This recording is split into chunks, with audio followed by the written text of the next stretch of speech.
In this video, you'll learn how to create a simple calendar layout using a new document.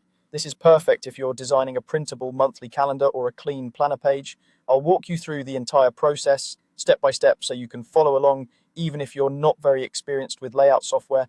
First, start by creating a new document. Go up to the File menu, then choose New and then Document. This opens the main setup window where you define the basic structure of your calendar file. Take a moment here because the choices you make now will affect how easy everything is later. Next, choose your page size. Common options are A4 or letter, depending on your region and how you plan to print it.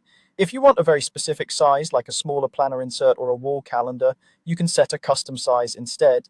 Think about whether the calendar will be printed portrait or landscape, and select the orientation that best fits a grid of days. Now, before you start designing, set your margins and columns if you need them.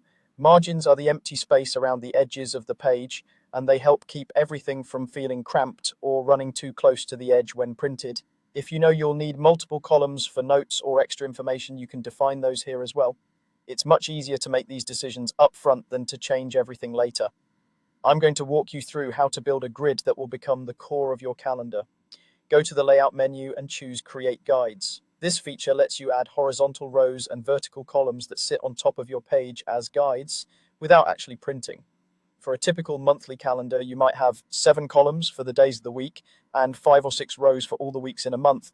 Adjust the number of rows and columns until you get a structure that feels right for your calendar.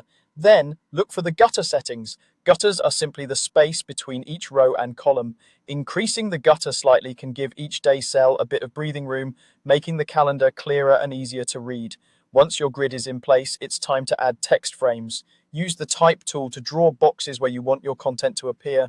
Create frames for each day of the month inside the grid cells. You can also draw larger frames for the month name at the top and maybe a notes section at the side or bottom if you want room for extra writing. Now insert the dates. You can type the numbers manually or copy them from a reference calendar so you don't make mistakes. Make sure each date falls inside the correct grid cell.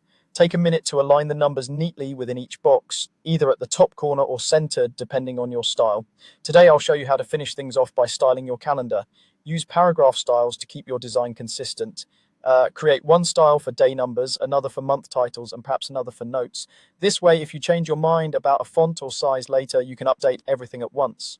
Finally, add colors, images, or logos to personalize the design. Soft background colors can help separate weekends, and a small logo or image at the top can make the calendar feel branded and polished. When you're happy with the layout, you've got a clean, structured calendar ready to print or share.